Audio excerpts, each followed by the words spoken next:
안녕하세요. 8월 7일 금요일입니다. 오늘이 절기로는 입추가 되겠습니다.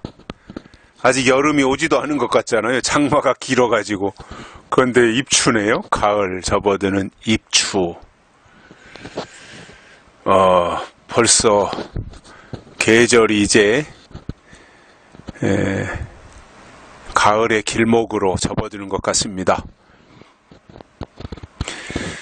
그러나 한동안 덥겠죠. 이제 늦더위가 오지 않겠어요? 장마가 뜨죠. 아마 이 계절이 조금씩 뒤로 후퇴하는 것 같아요. 겨울도 조금 늦게까지 추웠고 아마 이 윤달의 영향이 아닌가 그런 생각도 가져봅니다. 이게 비가 끈질기게 내리고 있어요. 8월 13일인가 8월 14일인가까지 비가 올 거라 그러네요. 이 비 오는 이 구질구질한 날씨, 비 피해도 여기저기서 많이 생기고 있는데 피해 없는 그러한 모습으로 이 장마도 잘 이겨내시기를 바랍니다. 오늘 말씀은 사도행전 1장 11절입니다. 가로되 갈릴리 사람들아 어찌하여 서서 하늘을 쳐다보느냐. 너희 가운데서 하늘로 올리우신 이 예수는 하늘로 가심을 본 그대로 오시리라 하였느니라. 아멘. 자, 예수님이 부활하시고 나서 40일 동안 이 땅에 계시다가 드디어 승천하십니다. 승천하시기 전에 제자들을 향하여서도 어떻게 하라고 다 말씀을 하시고 승천을 하셨어요. 승천하시는 방법은 저희 보는 데서 올리워 가시니 어떠한 외부의 힘에 의해서 이끌려 가셨다는 거잖아요. 올리워 가시니 구름이 저를 가리워 보이지 않게 하더라. 예수님이 구름 타고 가신 건 아니죠. 그죠? 저 하늘로 올리워 가시니 구름이 가리워서 더 이상 보이지 않게 된 것입니다. 이게 사도행전에서 말씀하는 거예요. 구름 타고 가셨으니 구름 타고 오신다. 이 말은 성립되지 않는 말입니다. 왜냐? 예수님 자신이 구름 타고 가신 것이 아니라 하늘로 들려 올라가시니까 구름이 가려서 더 이상 보이지 않게 된 거죠. 마치 영종도 공항에서 비행기가 이륙을 하면 처음에 딱 이륙을 해서 비행기가 고도를 높일 때는 보이고 소리도 시끄럽게 나는데 더 저만큼 올라가서 이제 구름층을 뚫고 올라가 버리면 더 이상 비행기는 보이지 않습니다.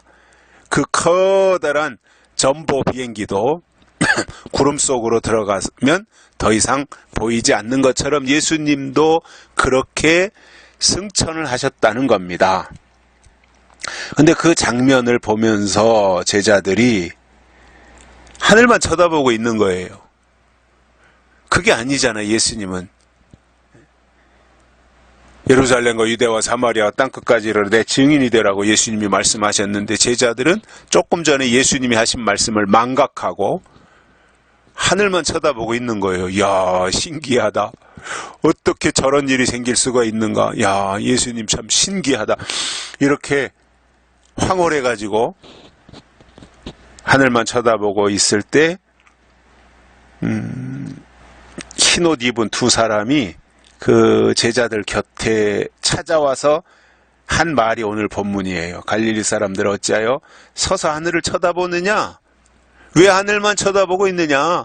예수님은 가셨고 이제 너희들은 예수님이 가시면서 하신 말씀을 순종해야 되는데 왜 하늘만 쳐다보고 있느냐? 주어진 일, 내 일을 해야 되지 않느냐? 그러면서 너희 가운데서 하늘로 올리우신 이 예수는 하늘로 가심을 본 그대로 오시리라. 이 말이 참 중요한 말이에요. 하늘로 가심을 본 그대로 오시리라. 어떻게 가셨어요? 예수님이 부활해가지고 예수님이 승천하신 거잖아요. 그 예수님은 십자가에 달려 돌아가신 분이잖아요. 십자가에 달려 돌아가신 예수님은 마리아를 통해서 성령으로 잉태된 분이잖아요.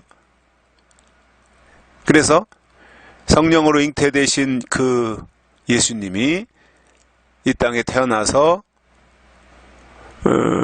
계시다가 이제 공생애를 시작하고, 그리고 3년 반 동안 천국 복음을 증거하시다가 십자가에 못 박혀 죽으시고 3일 만에 부활하시고,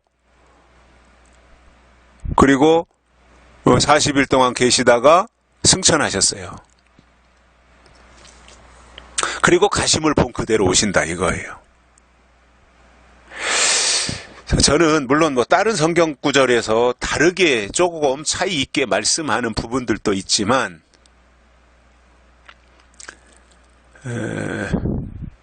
제가 생각하기로는 예수님이 구름 타고 올라가셨다 뻥이잖아요. 뻥. 그러니 구름 타고 안 가셨는데 구름 타고 가셨다는 것이 뻥이고, 구름 타고 가셨으니 구름 타고 오신다, 이것도 뻥이 되는 거잖아요. 구름 타고 안 가셨는데 어떻게 구름 타고 오신다는 거예요. 물론 그런 표현이 이제 데살로니가 전서에서도 나오기는 하지만 그 이제 의미는 다른 거지요. 그래서 예수님은, 다시 오시는 예수님은 가심을 본 그대로 그분이 오신다는 거예요. 그러니까 가심을 본 그대로 오신다고 하는 것은 이 땅에 탄생하시고 성장하시고, 그리고 하나님의 공생애를 시작하시고 고난을 당하시고 십자가에 달려 죽으시고 하신 그리고 승천하신 그 예수님이 오신다 그거예요. 2000년 전에 하늘로 올라가신 그 예수님이 다시 오시는 거예요. 그러니까 이 내용을 안다면 내가 재림 예수다 이런 말 절대 못합니다. 어디 까불어요. 가심을 본 그대로 그분이 오시는 거예요.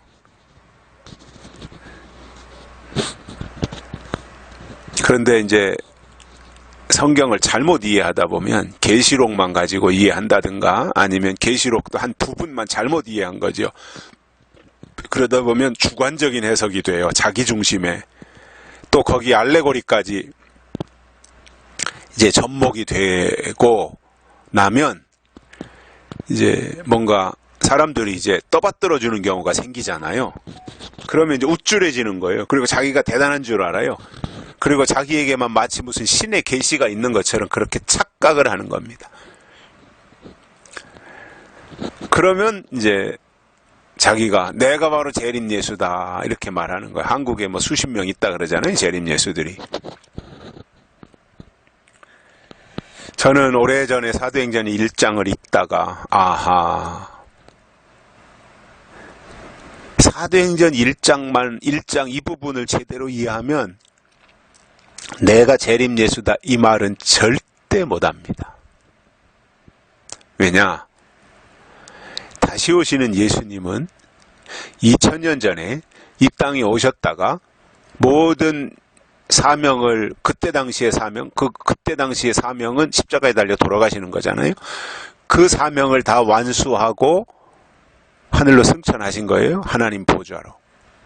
그리고 처소를 예비하시는 거예요. 거기에서 요한복음 14장에 있는 것처럼 처소를 예비하면 다시 오신다 그랬잖아요.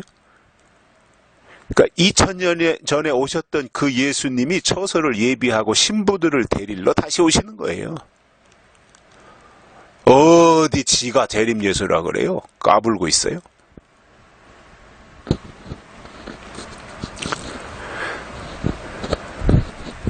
사도행전 1장에서 예수님이 분명히 어떻게 오실 것인지를 천사들을 통해서 제자들에게 말씀을 해주셨습니다.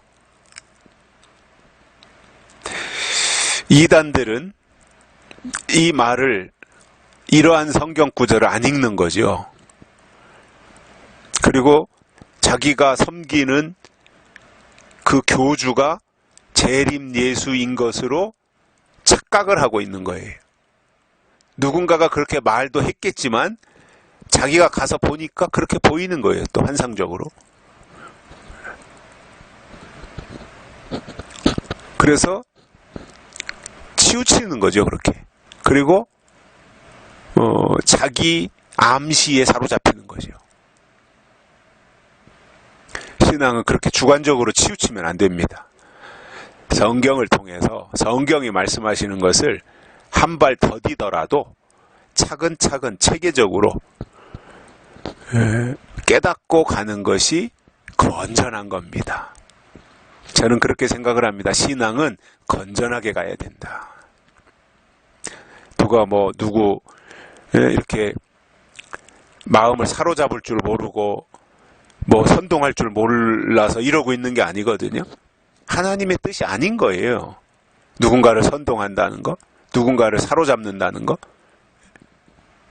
지가 하나님인가요? 누구를 사로잡아요? 하나님의 뜻이 이런 것이다라고 알려주고 방향을 제시하는 거지요.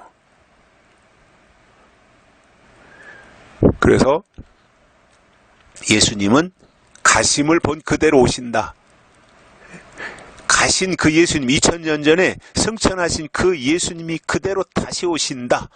그러나 다시 오실 때는 만왕의 왕으로 다시 오신다. 또는 신랑으로 다시 오신다.